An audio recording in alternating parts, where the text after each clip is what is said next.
My name is Jeff Cleckley, a former soldier once full of ambition and strength. I thought I was in control of my body, my career, my life, but everything crumbled faster than I could have ever imagined. Years of parachuting in the military had destroyed my spine. The pain grew unbearable until one day I couldn't walk, couldn't work, couldn't even take care of myself.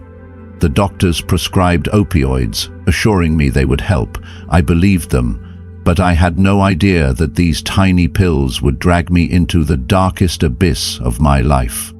That was the beginning of my downfall. I became a prisoner to pain and medication. I lost my job, my independence, and worst of all, I lost myself. And as if that wasn't enough, life kept beating me down. Pneumonia, a deadly MRSA infection. I spent days in the hospital fighting for my life. The doctor looked me in the eyes and said, "If this antibiotic doesn't work, you won't make it." I still remember that moment, the terrifying realization that I could die at any second. But even that wasn't the worst part. One fateful night, drowning in pain, I accidentally overdosed on opioids. At first, I felt light, relaxed, but that sensation quickly turned into a nightmare. I started vomiting uncontrollably, sweat pouring down my face. The room spun around me, my body trembled, and I couldn't stay upright. I collapsed to the floor, completely paralyzed. I tried to call for help, but no sound came out. Then, suddenly, the pain faded, my breath slowed, and just like that, I was no longer there. I had no idea what was happening. Just moments ago, I had been lying on the floor, struggling to breathe, my body completely shutting down. The pain had been unbearable, and then, suddenly, nothing. No pain, no struggle, no sensation at all. And then I saw it. I saw myself. I wasn't in my body anymore. Instead, I was above it, looking down at the lifeless shell that had once been me. My face was pale, my chest still, my body sprawled awkwardly on the cold floor. It was surreal, like watching a scene from a movie, but it wasn't a movie. It was real. That's when it hit me. I was dead. But before I could even process what that meant, before I could feel fear or panic, a force beyond anything I could describe took hold of me. A tunnel of light appeared out of nowhere, pulling me in like a current, sweeping me away, and suddenly I was moving, fast, faster than anything I had ever experienced. It was as if I was being launched through the universe at the speed of light, yet strangely, I felt no wind, no force pressing against me, just pure, effortless motion. I didn't know where I was going. I didn't know if this was heaven or some other plane of existence. All I knew was that I was being taken somewhere. Then, just as suddenly as the journey had started, it stopped. I found myself standing in a place that was unlike anything I had ever seen. I would later call it the second heaven, but at that moment I had no words for it. It wasn't like any version of heaven I had ever imagined. There were no golden gates, no winged angels, no clouds floating beneath my feet. But it was more real than anything I had ever known. The first thing I noticed was the peace. It was overwhelming, all-consuming. A peace so deep, so profound, that it made every worry, every fear, every bit of pain I had ever felt seem like a distant memory. I had spent so many years living in suffering, physical, emotional, mental, but here, in this place, there was nothing but pure serenity. And then, I felt it. Love. Not human love. Not the kind of love that fades or comes with conditions. This was something entirely different. It was unconditional, limitless, infinite. It surrounded me, filled me, became me. I wasn't just feeling love, I was love. For the first time in my existence, I was completely free. No fear, no pain, no regrets. Everything that had once seemed so important The struggles, the ambitions, the disappointments, none of it mattered anymore. It was as if all of my earthly attachments had been stripped away, leaving only my true essence. But then I realized there was one thing I couldn't let go of. My son. He was only 4 years old. I could feel my connection to the world fading, but the thought of leaving him behind was like an anchor, keeping me tethered to my past life. I didn't care about money. I didn't care about my career, or my possessions, or the life I had built. But my son, the idea of him growing up without a father, lost in a world that could be so cruel, it tore through me like a knife. And that's when I noticed them. I wasn't alone. 3 luminous beings stood before me, their forms glowing with a brilliance that wasn't just light. It was energy, presence, wisdom. They had no distinct features, yet somehow I understood them perfectly. They weren't frightening. In fact, they radiated something I can only describe as pure comfort. They didn't speak with words. They didn't need to. I could feel their communication. It was like thoughts being placed directly into my mind, not in a forceful way, but in a way that felt completely natural. Like they were reminding me of something I had always known but had long forgotten. They were there to guide me. And before I could ask them anything, before I could beg to be sent back to my son, before I could even question where I was, my life review began. I don't know how to describe it, but suddenly I was reliving my entire life. It wasn't like watching a movie where you sit back and observe. No, I was in it. Every moment, every interaction, every choice I had ever made was playing out again, but this time, I wasn't just seeing it from my own perspective, I was feeling it through the eyes of others. When I had done something good, I felt the joy of the person I had helped, their relief, their gratitude, as if I were them. Every act of kindness, no matter how small, rippled outward, creating waves of warmth and love that I could now experience firsthand. But when I hurt someone, I felt that too, and it was excruciating. Every cruel word I had ever spoken, every selfish action, every moment of indifference, I had to live it from the other side. I felt their pain as if it were my own, the disappointment in their hearts, the sadness in their eyes, the wounds I had left behind. It all came crashing down on me. And the worst part? There was no escaping it. I had to endure every bit of suffering I had caused, not because I was being punished, but because this was the truth. This was what my actions had truly done, stripped of all the justifications and excuses I had made for myself when I was alive. I wanted to look away. I wanted to cover my eyes and pretend none of it had happened, but there was no hiding from the reality of who I had been. The 3 luminous beings stood beside me the entire time, watching with me. But they weren't angry. They weren't condemning me. There was no harsh judgment, only understanding. Each time I saw a moment where I had messed up, one of them spoke, not in scolding, but in gentle correction. Next time, do it this way. You did this wrong, but you can change. You have the power to do better. It was like a teacher guiding a student, not to shame them, but to help them grow. But there was one huge problem. They weren't sending me back. I wasn't getting another chance to fix my mistakes. Instead, they told me something that made my blood run cold. I wasn't done learning. I had to be reincarnated. That meant starting over, being reborn as someone else with no memory of my past life. Everything I had built, everything I had loved, everything I had experienced, wiped clean. And I would have to go through all of it again, learning the same lessons from scratch. I lost it. No, that's not fair. I turned to them, anger boiling up inside me, my voice shaking with frustration and disbelief. You sent me down there, but you never showed me how to do it right. How can you stand here and tell me I did it wrong when no one ever gave me the instructions? I wasn't just upset, I was furious.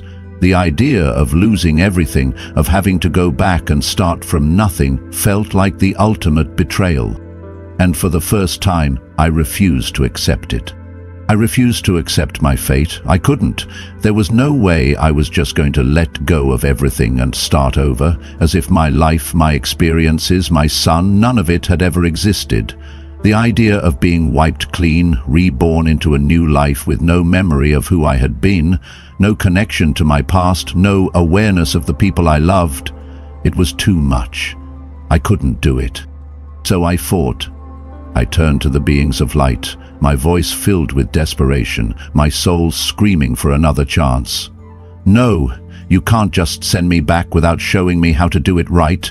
If you teach me, if you give me the knowledge I need, I'll live differently. I'll do better. But please, let me go back to my son.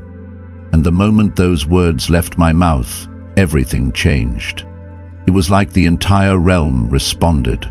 A massive gateway of light opened before me, and suddenly, I wasn't just standing with three beings anymore.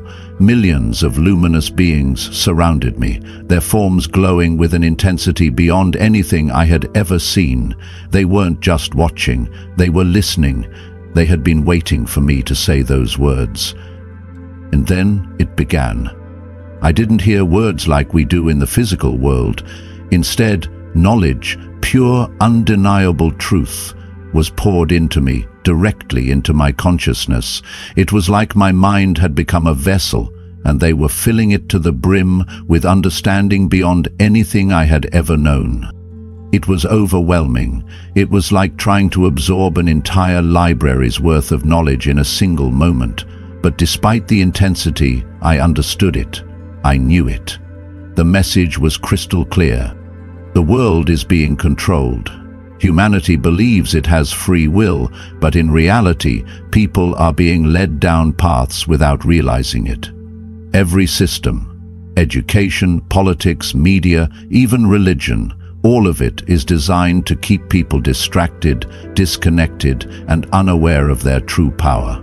People think they are making choices, but in reality, they are only being given the illusion of choice. Fear and doubt are the greatest weapons against humanity. These forces have been used since the beginning of time to keep people from awakening. The more people fear, the more they willingly give away their power. The more doubt they carry, the more they become disconnected from their true potential. The moment someone fears the unknown, they surrender control to those who claim to have the answers. The moment they doubt themselves, they stop listening to their own intuition and become dependent on outside forces to tell them what to think, what to believe, what to do. We are creators of our own reality. This was the most important revelation of all. Every thought we think, every belief we hold, every word we speak, it all shapes the world around us. But people have been conditioned to believe they are powerless. They have been led to think that life happens to them, rather than something they actively create. But that is the greatest lie ever told.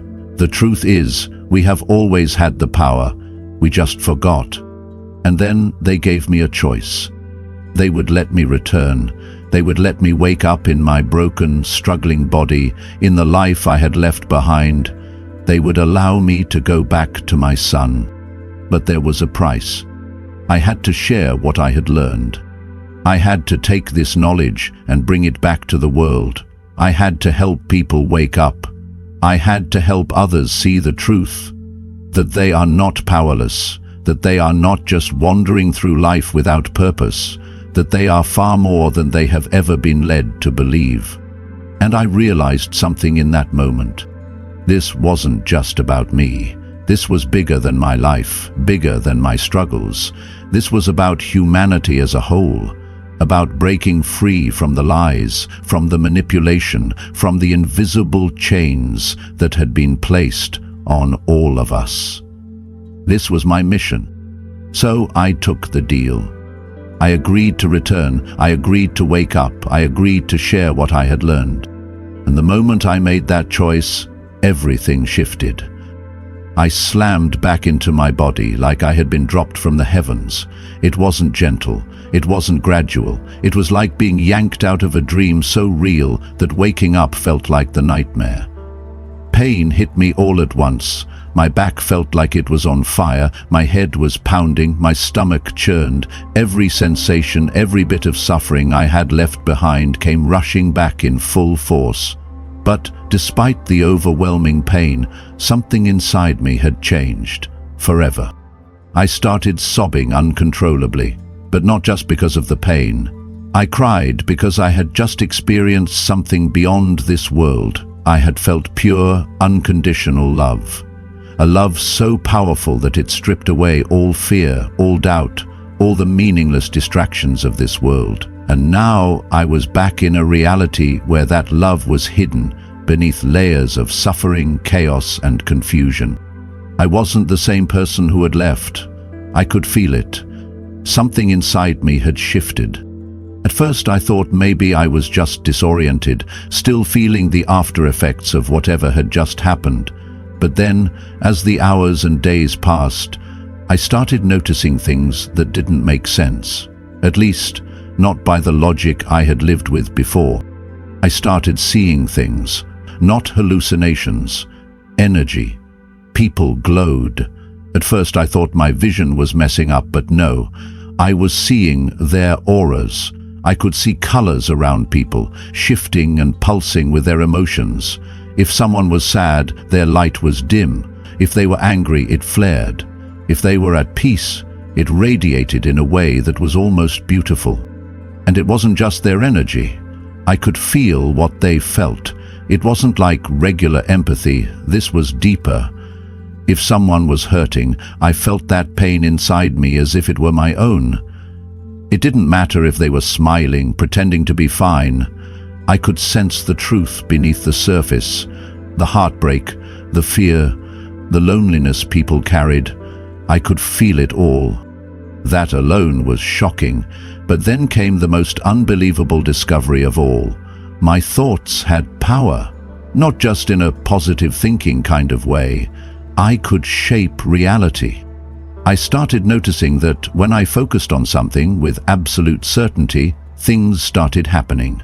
Situations aligned, people showed up at the right time, opportunities appeared out of nowhere. It was as if the universe was responding to me in real time. At first, I thought it was a coincidence. Then it kept happening, over and over.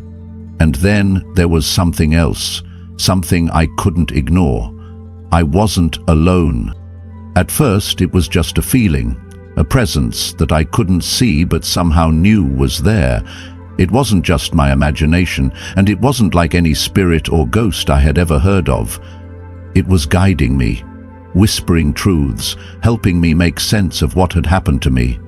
Then one day, the name came to me, Metatron. I had never heard that name before. I had no idea who or what it was. But as the days passed, I started searching, trying to understand. What I found shocked me. Metatron wasn't just any angel. He was one of the highest, if not the highest, of all celestial beings. According to ancient texts, he was a divine scribe, the voice of God, the one who stood closest to the Creator himself. Some even believed he was the transformed version of Enoch, taken to heaven without experiencing death. And somehow, he had come back with me. This wasn't just about having a near-death experience anymore. This wasn't just about surviving an overdose or getting a second chance at life. This was something bigger. I had been sent back with a mission. I just didn't know exactly what that mission was yet. But one thing was clear. Nothing would ever be the same again. It started with a phone call. I was going about my day when my phone rang and I saw my brother's name on the screen. The second I picked up, I knew something was wrong. His voice was strained, heavy with something I had never heard before. Pure desperation. "Jeff," he paused, struggling to get the words out. "My son's in a coma." Everything around me seemed to freeze. "What happened?" I asked, trying to stay calm, but inside I was bracing for the worst. He told me that my nephew, a teenager, just a kid, had done something reckless. He and his friends had been playing a dangerous game. They had stolen pills from their parents' medicine cabinets, swapping them, taking them without knowing what they were.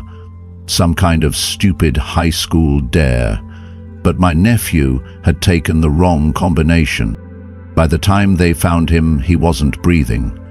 The doctors had done everything they could, but there was no brain activity, no response, no sign of life. He was hooked up to machines, his body alive only because of the tubes and wires keeping him that way. Then my brother's voice cracked. "Jeff, they're going to pull the plug on Sunday. They said he's not coming back. There's nothing more they can do." He hesitated before asking, "Is there anything you can do?" I felt helpless. I didn't have the money to travel 300 miles to Virginia to be by their side. I couldn't sit by his hospital bed, hold his hand, or whisper words of encouragement like a good uncle should. But deep inside, I knew I wasn't powerless. "I'll do what I can," I told my brother. That night, I sat down and entered deep meditation. I cleared my mind, focused on my nephew, and reached out, not just with my thoughts, but with my soul. I called upon Metatron, upon the divine forces that had guided me since my near-death experience. Help me find him, help me bring him back. And suddenly, I was there. I wasn't in my body anymore. I had been pulled into another realm, a place that felt neither like Earth nor the afterlife, but somewhere in between. I looked around, and I was in a playground. Not an ordinary playground, though. Everything had a soft golden hue, like the whole world was wrapped in light. The grass stretched endlessly, swaying gently like it was breathing. There were children everywhere, but something about them was different. They weren't playing like normal kids. Some were sitting quietly. Some were swinging, lost in thought. Some were simply standing still, staring at the horizon. I knew immediately what this place was. This was where children in comas existed, a waiting space between life and death. And then I saw him.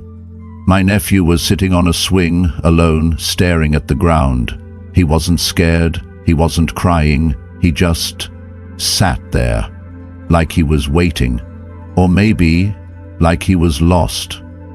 I walked up to him. "Hey, buddy," I said softly, "it's time to go home." He looked up, startled. Then he shook his head. "I can't." "Be not." "Because Dad's mad at me. I messed up. I don't want to go back and see him angry." My heart clenched. He wasn't stuck here because of his body. He was stuck here because of shame. He thought he had let everyone down. He thought he had ruined everything. I knelt beside him, speaking gently. "Listen to me, kid. No one is mad at you. No one is disappointed. Your dad just wants you back. Your whole family does. No one's going to judge you. We just love you." He looked uncertain.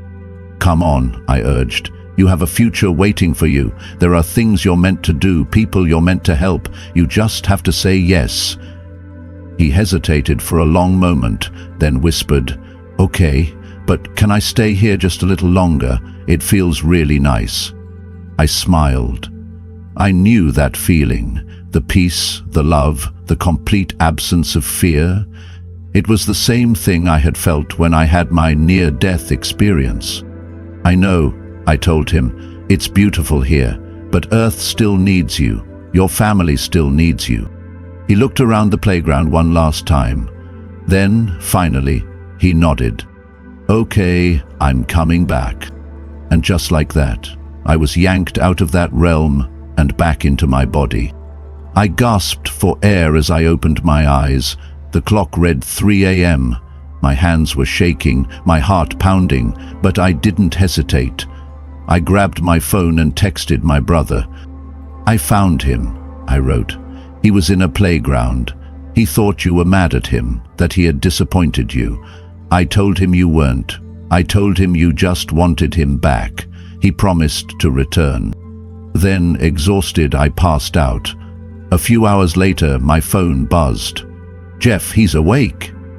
I sat up so fast I nearly fell out of bed. Then the next message came in. "He told us about a playground. He said he talked to you. He said you told him we weren't mad at him. He remembers everything." I sat there frozen, my mind reeling. This wasn't just a dream. It wasn't some weird hallucination. I had actually been there. I had spoken to him, and somehow he had brought that memory back with him. My nephew had been on the edge of death, and through divine intervention, through the same forces that had brought me back, I had been able to pull him back into life. That moment changed everything. It wasn't just about me anymore. It wasn't just about my gifts or my experiences or the knowledge I had been given. This was real power.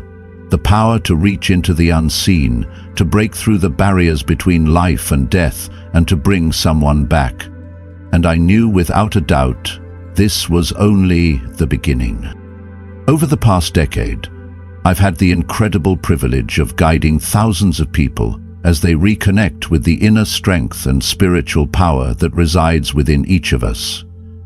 These experiences, rooted in my own journey, have shown me that we each have the ability to shape our own reality, and that realization has been life-changing for both me and those I've been able to help. What I've learned and what I now teach others is this: our thoughts and words create our reality. Every thought we have, every word we speak, shapes the world we live in.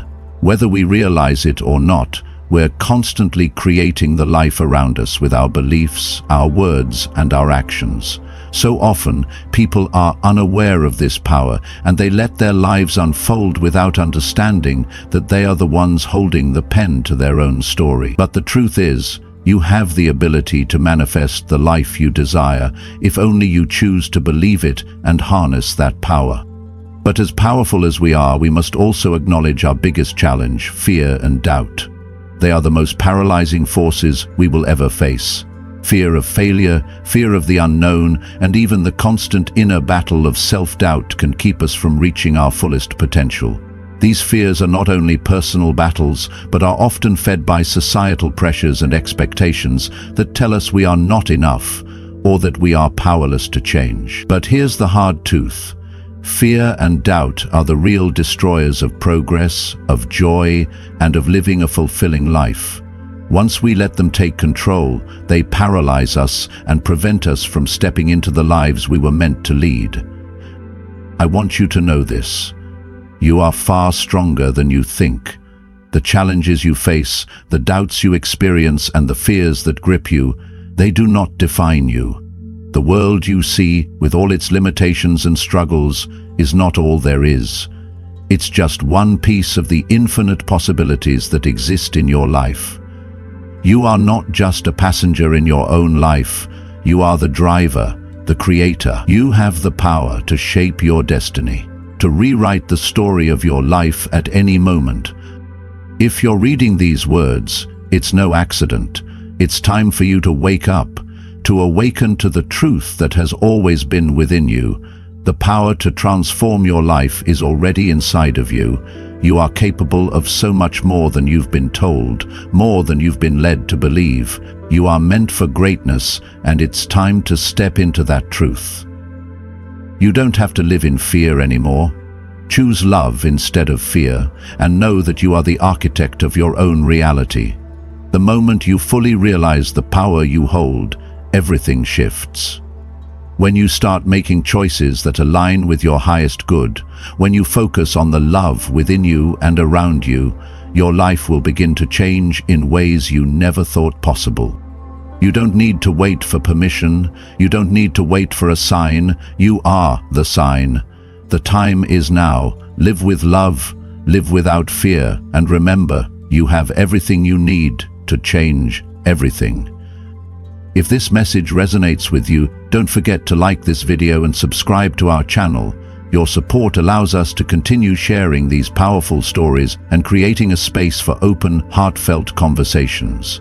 Click the notification bell so you're always updated when we post new content. Together, let's explore the unseen, celebrate the miraculous, and inspire one another to live with love, faith, and wonder.